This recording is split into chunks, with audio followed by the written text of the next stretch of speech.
Hello all welcome back. CME 1 week 5ಅಲ್ಲಿ sessions 3ನ ನಾನು ಸ್ಟಾರ್ಟ್ ಮಾಡ್ತೀನಿ.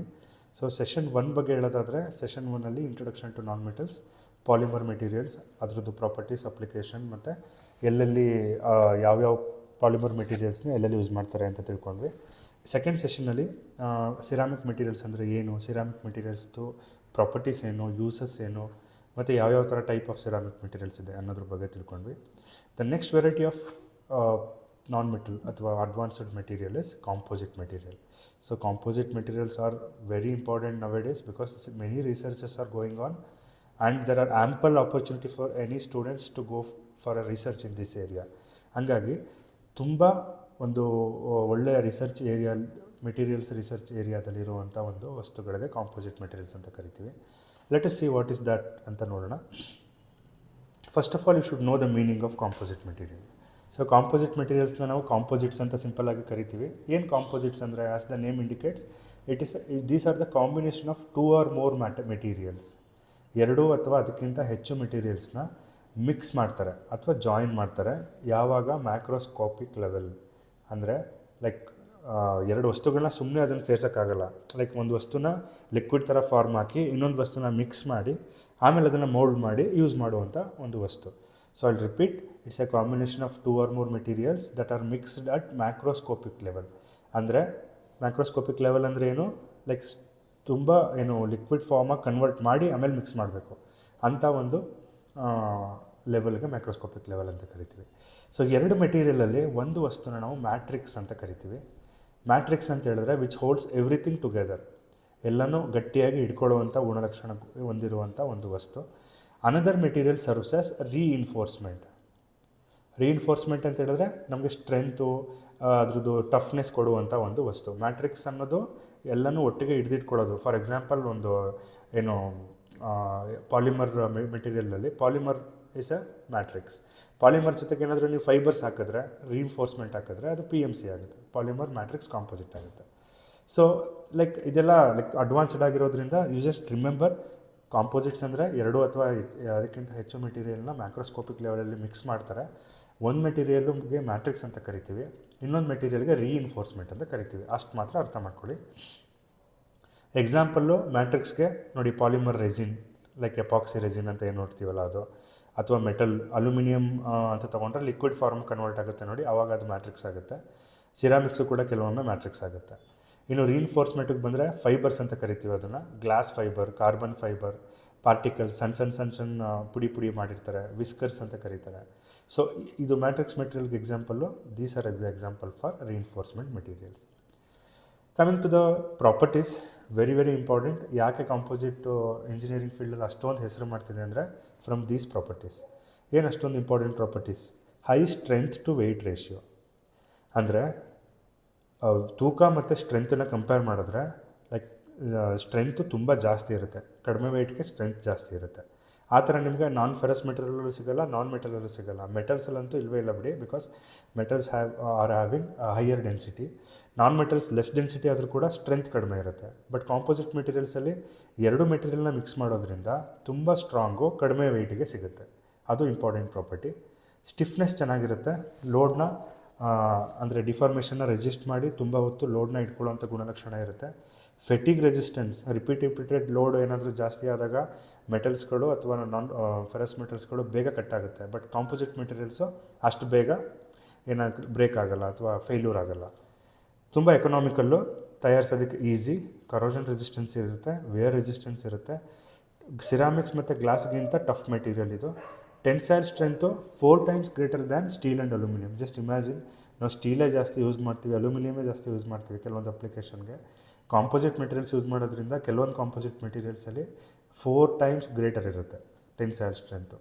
ಈಸಿಯಾಗಿ ಮೆಷಿನಿಂಗ್ ಮಾಡ್ಬೋದು ಮತ್ತು ಲೋ ಥರ್ಮಲ್ ಎಕ್ಸ್ಪ್ಯಾನ್ಷನ್ ಇರುತ್ತೆ. ಸೊ ಇಷ್ಟೊಂದು ಅಡ್ವಾಂಟೇಜಸ್ ಇದ್ರೂ ಕೂಡ ಯಾಕೆ ಯೂಸ್ ಮಾಡ್ತಿಲ್ಲ ಅಂದರೆ, ದೆರ್ ಆರ್ ಸಮ್ ಲಿಮಿಟೇಷನ್ಸ್. ಅದ್ರ ಬಗ್ಗೆ ತಿಳ್ಕೊಳ್ಳೋಣ. So these are not environmental friendly. ಅಂದರೆ ಪರಿಸರಕ್ಕೆ ಮಾಲಿನ್ಯಕ್ಕೆ ಕೆಲವೊಂದು ಏನು ಎಕ್ಸಾಂಪಲ್ ಪಾಲಿಮರ್ಸೇ ಆಗಿರ್ಬೋದು, ಪರಿಸರ ಮಾಲಿನ್ಯ ಆಗೋ ಚಾನ್ಸಸ್ ಇರುತ್ತೆ. ರೀಸೈಕಲ್ ಆಗೋದಿಲ್ಲ, ಪುನರ್ಬಳಕೆ ಮಾಡೋದು ಕಷ್ಟ, ಬೇಗ ಡ್ಯಾಮೇಜ್ ಆಗೋ ಚಾನ್ಸಸ್ ಇರುತ್ತೆ. ರೀಯೂಸ್ ಕೂಡ ಮಾಡೋಕ್ಕಾಗಲ್ಲ. ಒಂದು ಸಲ ಬ್ರೇಕ್ ಆಯಿತು ಅಂತ ಹೇಳಿದ್ರೆ ಇಟ್ಸ್ ಎ ವೇಸ್ಟ್ ಅಂತ. ಸೊ ಹಂಗಾಗಿ ಕೆಲವೊಂದು ಲಿಮಿಟೇಷನ್ಸ್ ಇದೆ. ಸೊ ಯಾರ್ಯಾರು ರಿಸರ್ಚ್ ಮಾಡಬೇಕು ಅಂದ್ಕೊಂಡಿದ್ದಾರೋ ಅವರು ವಸ್ತುಗಳನ್ನ ನೋಡ್ಕೊಂಡು ತೊಗೊಂಡು ಅದರಲ್ಲಿ ನಮಗೆ ಬೇಕಾಗಿರೋ ಅಪ್ಲಿಕೇಶನ್ಗೆ ಮೀಟ್ ಆಗುತ್ತಾ, ಎನ್ವೈರ್ಮೆಂಟ್ಗೆ ಎಲ್ಲ ಏನಾದರೂ ಪೊಲ್ಯೂಷನ್ ಆಗುತ್ತಾ ಅಂತ ನೋಡಿಕೊಂಡು ರಿಸರ್ಚ್ನ ಶುರು ಮಾಡ್ಬೋದು. And there are very many opportunities are there. Coming to the applications, ನೋಡಿ ಇಲ್ಲೆಲ್ಲ ನಾವು ಇವಾಗ ಇತ್ತೀಚಿನ ದಿನಗಳಲ್ಲಿ ಸಂಶೋಧನೆ ನಡೀತಾ ಇದೆ. ಏನು ಕಾಣಿಸ್ತಿದೆಯಲ್ಲ part, car body panel, bumper, shafts, interior components ಎಲ್ಲ ಆಟೋಮೊಬೈಲ್ ಇಂಡಸ್ಟ್ರೀಸಲ್ಲಿ ಯೂಸ್ ಮಾಡೋದು. ಯಾಕೆ ಇದನ್ನು ಯೂಸ್ ಮಾಡ್ತಾರೆ? ಫಸ್ಟ್ ಆಫ್ ಆಲ್ ಇದ್ರದ್ದು main advantage reduction in weight, ತುಂಬ ಕಡಿಮೆ ತೂಕ, ಫ್ಯೂಯಲ್ ಎಫಿಷಿಯನ್ಸಿ ಚೆನ್ನಾಗಿ ಸಿಗುತ್ತೆ, ಕ್ರ್ಯಾಶ್ ರೆಸಿಸ್ಟೆನ್ಸ್ ಚೆನ್ನಾಗಿರೋದು, ಇಂಪ್ಯಾಕ್ಟ್ ರೆಸಿಸ್ಟೆನ್ಸ್ ಚೆನ್ನಾಗಿರೋದ್ರಿಂದ ಆಟೋಮೊಬೈಲ್ ಫೀಲ್ಡಲ್ಲಿ ಈ ಒಂದು ಪಾರ್ಟ್ಸ್ಗಳನ್ನ ನಾವು ತಯಾರಿಸೋದಕ್ಕೆ ಕಾಂಪೋಸಿಟ್ನ ಆಲ್ರೆಡಿ ಯೂಸ್ ಮಾಡಿದ್ದೀವಿ, especially in western countries. And India also doing composite research, ಅವ್ರು ಕೂಡ ಯೂಸ್ ಮಾಡ್ತಿದ್ದಾರೆ.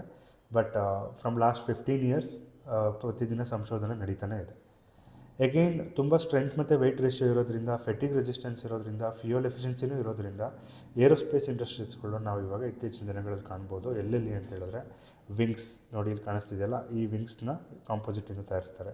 ಫ್ಯೂಸೆಲಾಸ್ ಒಳಗಡೆ ಇರೋ ಈ ಏನು ಸ್ಟ್ರಕ್ಚರ್ ಇದೆಯಲ್ಲ, ಇಲ್ಲೆಲ್ಲ ಫ್ಯೂಸೆಲಾಸ್ ಅಂತ ಕರಿತೀವಿ, ಅಲ್ಲೂ ಇವು ನೋಡ್ತೀವಿ. ಮತ್ತು ಸ್ಪೇಸ್ ಶಟಲ್ ಪಾರ್ಟ್ಸ್ ಅಂದರೆ ಏನು ಮೇಲ್ಗಡೆ ಅಂತರಿಕ್ಷ ಏನಿದೆಯೋ ಅಲ್ಲಿ ಇರೋವಂಥ ಪಾರ್ಟ್ಸ್ಗಳಲ್ಲೂ ಕೂಡ ಕಾಂಪೋಸಿಟ್ಸ್ನ ನೋಡ್ಬೋದು, because of the low weight majorly and high strength. Construction ಇಂಡಸ್ಟ್ರೀಸ್ಗಳಲ್ಲಿ ನೋಡ್ತೀವಿ ನಾವು, ಯಾಕೆಂದರೆ ಜಾಸ್ತಿ ದಿನ ಬಾಳಿಕೆ ಬರುತ್ತೆ, corrosion resistance, load carrying capacity ಇರೋದ್ರಿಂದ ಕಾಂಕ್ರೀಟ್ಸಲ್ಲಿ ನೋಡ್ಬೋದು ನಾವು. ಲೈಕ್ ನಮ್ಮ ಮನೆಗೆ ಕಟ್ಟಬೇಕಾದ್ರೆ ಯೂಸ್ ಮಾಡೋ ಕಾಂಕ್ರೀಟ್ಸ್ ಆಗಿರ್ಬೋದು, ಬ್ರಿಡ್ಜಸ್ಗಳಾಗಿರ್ಬೋದು, ರೂಫಿಂಗ್ ಪ್ಯಾನಲ್ಗಳಾಗಿರ್ಬೋದು, ಅಲ್ಲೆಲ್ಲ ನಾವು ಕಾಂಪೋಸಿಟ್ ಮೆಟೀರಿಯಲ್ಸ್ನ ನೋಡ್ತೀವಿ. ಅದೇ ಥರ ಸ್ಪೋರ್ಟ್ಸ್ ಎಕ್ವಿಪ್ಮೆಂಟ್ಸ್ ಲೈಟ್ ವೆಯ್ಟ್ ಆಗಿರೋದ್ರಿಂದ ನೀವು ನೋಡಿರ್ಬೋದು, 10-15 years ಬ್ಯಾಕ್ ಇದ್ದಿದ್ದು ಟೆನ್ನಿಸ್ ರಾಕೆಟ್ದು ವೆಯ್ಟ್ ನೋಡಿ, ಇವಾಗಿರೋ ಟೆನ್ನಿಸ್ ರಾಕೆಟ್ ಅಥವಾ ಬ್ಯಾಡ್ಮಿಂಟನ್ ರಾಕೆಟ್ ವೆಯ್ಟ್ ನೋಡಿ, ತುಂಬ ಲಾಟ್ ಆಫ್ ಚೇಂಜಸ್ ಆಗಿದೆ because of the advanced material insertion. ಅದರಲ್ಲಿ ಕಾಂಪೋಸಿಟ್ ಒಂದು, ಟೆನ್ನಿಸ್ ರಾಕೆಟ್ಸ್ ಆಗಿರ್ಬೋದು, ಗಾಲ್ಫ್ ಕ್ಲಬ್ಸ್ ಆಗಿರ್ಬೋದು, ಬೈಸಿಕಲ್ಸ್ ಎಲ್ಲ ಈಗ ಲೈಟ್ ವೆಯ್ಟ್ ಬಂದಿದೆ. ಯಾಕೆ ಅಂತ ಹೇಳಿದ್ರೆ ಅದನ್ನು ಕಾಂಪೋಸಿಟ್ ಮೆಟೀರಿಯಲ್ಸಿಂದ ತಯಾರಿಸೋಕ್ಕೆ ಶುರು ಮಾಡಿದ್ದಾರೆ. ಸಿಮಿಲರ್ಲಿ ಶಿಪ್ ಬಿಲ್ಡಿಂಗಲ್ಲಿ ಕೂಡ ನಾವು ಕಾಂಪೋಸಿಟ್ಸ್ನ ನೋಡ್ತೀವಿ. ಯಾಕೆ ಅಂದರೆ ಕರೋಷನ್ ರೆಸಿಸ್ಟೆನ್ಸ್ ಆಗಿರೋದ್ರಿಂದ, ಅದು ಸಾಲ್ಟ್ ವಾಟರ್ನ ತಡೆಯುವಂಥ ಗುಣಲಕ್ಷಣ ಇರೋದ್ರಿಂದ ಬೋಟ್ಗಳಲ್ಲಿ ಪ್ರೊಪೆಲ್ಲರ್ ಬ್ಲೇಡ್ಸ್, ಒಳಗಡೆ ಇರೋ ಪ್ರೊಪೆಲ್ಲರ್ ಬ್ಲೇಡ್ಸ್ ಆಗಿರ್ಬೋದು, ಡೆಕ್ ಪ್ಯಾನಲ್ಗಳು, ಅಲ್ಲೆಲ್ಲ ನಾವು ಕಾಂಪೋಸಿಟ್ ಮೆಟೀರಿಯಲ್ಸ್ನ ನೋಡ್ತೀವಿ. ಸೊ ಇಲ್ಲೆಲ್ಲ ನೋಡಿ, ದಿಸ್ ಆರ್ ಕಾಲ್ಡ್ ಪ್ರೊಪೆಲ್ಲರ್ಸ್. ಇದೆಲ್ಲ ಕಾಂಪೋಸಿಟ್ ಮೆಟೀರಿಯಲ್ಸಿಂದ ತಯಾರಿಸೋಕ್ಕೆ ಶುರು ಮಾಡಿದ್ದಾರೆ because of the corrosion resistance. So coming back to the types of composites, ಇದರಲ್ಲಿ ಮೊದಲನೇ type polymer matrix composite. So ಇಲ್ಲಿ ನಾನು ಆಲ್ರೆಡಿ ಹೇಳಿದೆ, it is always composite materials is a mixture of 2 or more material ಆಗಿರೋದ್ರಿಂದ ಇಲ್ಲಿ matrix ಮತ್ತು reinforcement ಏನೇನು ಬರ್ಬೋದು. ಮ್ಯಾಟ್ರಿಕ್ಸು ಥರ್ಮೋಸೆಟಿಂಗ್ ಪ್ಲಾಸ್ಟಿಕ್ಸ್ ಅಥವಾ ಥರ್ಮೋಪ್ಲಾಸ್ಟಿಕ್ ಆಗಿರ್ಬೋದು. Reinforcement glass fibre, carbon fibre, Kevlar fibre, ಇವೆಲ್ಲ ಫೈಬರ್ಸ್ ಅಂದರೆ ಸಣ್ಣ ಒಂದು ಸೂಜಿ ಗಾತ್ರ ಅಥವಾ ಏನೋ ಒಂದು ದಾರ ಟೈಪು ಆ ಥರ ಸೈಜಲ್ಲಿ ಸಿಗುವಂಥ ವಸ್ತುಗಳು, ಇದನ್ನು ಇದ್ರ ಜೊತೆಗೆ ಮಿಕ್ಸ್ ಮಾಡ್ತಾರೆ ಮ್ಯಾಕ್ರೋಸ್ಕೋಪಿಕ್ ಲೆವೆಲಲ್ಲಿ. ಆವಾಗ ನಿಮಗೆ PMC ಆಗಿ ಕನ್ವರ್ಟ್ ಆಗುತ್ತೆ. ಹಂಗೆ ಮಾಡೋದ್ರಿಂದ ತುಂಬ ಲೈಟ್ ವೆಯ್ಟು, ಸ್ಟ್ರಾಂಗ್ ಆಗಿರುತ್ತೆ, ಕರೋಷನ್ ರೆಸಿಸ್ಟೆನ್ಸ್ ಇರುತ್ತೆ, ಈಸಿಯಾಗಿ ಶೇಪ್ ಮಾಡ್ಬೋದು. ಅದಕ್ಕೆ ನಾವು ಕಾರ್ ಬಾಡಿ ಪ್ಯಾನಲ್ಸಲ್ಲಿ, ಏರ್ಕ್ರಾಫ್ಟ್ ಇಂಟೀರಿಯರ್ ಮತ್ತು ವಿಂಗ್ಸಲ್ಲಿ, ಹೆಲ್ಮೆಟ್ಗಳಲ್ಲಿ, ಸ್ಪೋರ್ಟ್ಸ್ ಗೂಡ್ಸಲ್ಲಿ, ಬೈಸಿಕಲ್ ಫ್ರೇಮ್ಸಲ್ಲಿ ನಾವು ಪಾಲಿಮರ್ ಮ್ಯಾಟ್ರಿಕ್ಸ್ ಕಾಂಪೋಸಿಟ್ಸ್ನ ನೋಡ್ಬೋದು. ಮೆಟಲ್ ಮ್ಯಾಟ್ರಿಕ್ಸ್ ಕಾಂಪೋಸಿಟ್ಸ್ ಬಗ್ಗೆ ನೋಡೋದಾದರೆ, matrix is aluminium, magnesium, titanium and etcetera. Reinforcement silicon carbide, boron carbide, aluminium oxide, ಅದೆಲ್ಲನೂ ಫೈಬರ್ ಅಥವಾ ಪೌಡರ್ ಫಾರ್ಮಲ್ಲಿ ಮಿಕ್ಸ್ ಮಾಡ್ತಾರೆ ಮ್ಯಾಟ್ರಿಕ್ಸ್ ಜೊತೆಗೆ.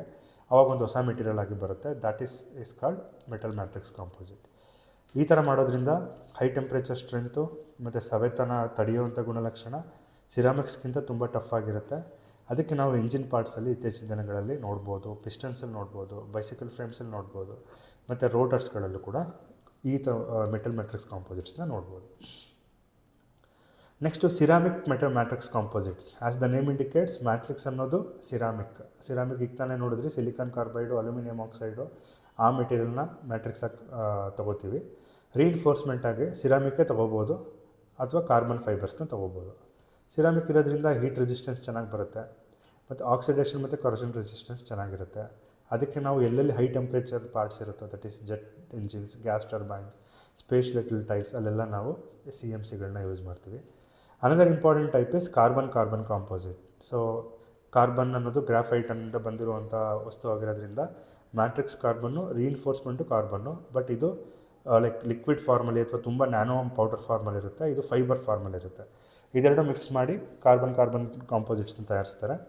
ಹೈ ಟೆಂಪ್ರೇಚರ್ ಸ್ಟ್ರೆಂತ್ ಇರುತ್ತೆ, ಥರ್ಮಲ್ ಸ್ಟೆಬಿಲಿಟಿ ಚೆನ್ನಾಗಿರುತ್ತೆ. ಹಾಗೆ ಅಗೇನ್ ಇದನ್ನು ನಾವು ರಾಕೆಟ್ ನಾಜಲ್ಸಲ್ಲಿ ಫಾರ್ಮುಲಾ 1 ಬ್ರೇಕ್ಸಲ್ಲಿ, ಏರ್ಕ್ರಾಫ್ಟ್ ಬ್ರೇಕ್ಸಲ್ಲಿ ಈ ಒಂದು ಕಾಂಪೋಸಿಟ್ಸ್ನ ಆಲ್ರೆಡಿ ತಯಾರಿಸಿದ್ದಾರೆ. ಐ ಹೋಪ್ ಎಲ್ರಿಗೂ ಅರ್ಥ ಆಯಿತು ಅಂತ ಭಾವಿಸ್ತೀನಿ. ಏನಾದ್ರು ಡೌಟ್ಸ್ ಇದ್ದರೆ you can leave me a comment. ಅದೇ ಥರ ಕೆಲವೊಂದು ಇನ್ನೊಂದು ಡಿಫ್ರೆಂಟ್ ವೆರೈಟೀಸ್ ಆಫ್ ಕಾಂಪೋಸಿಟ್ಸ್ ಬರೋದಾದರೆ ನ್ಯಾಚುರಲ್ ಫೈಬರ್ಸ್ ಕಾಂಪೋಸಿಟ್ಸ್ ಮತ್ತು ಹೈಬ್ರಿಡ್ ಕಾಂಪೋಸಿಟ್ಸ್ ಅಂತಲೂ ಕರಿತೀವಿ. ನ್ಯಾಚುರಲ್ ಫೈಬರ್ ಕಾಂಪೋಸಿಟ್ಸ್ ಅಂತ ಹೇಳಿದ್ರೆ ಬಯೋರೆಸಿನ್ಸ್, ಸಿಂಥೆಟಿಕ್ ರೆಸಿನ್, ಇವೆಲ್ಲ ಲೈಕ್ ಭೂಮಿ ಒಳಗಡೆ ನಿಮಗೆ ಎಕೋ ಫ್ರೆಂಡ್ಲಿ ಆಗಿರ್ತವೆ ಅಂಥ ಮ್ಯಾಟ್ರಿಕ್ಸ್ಗಳು.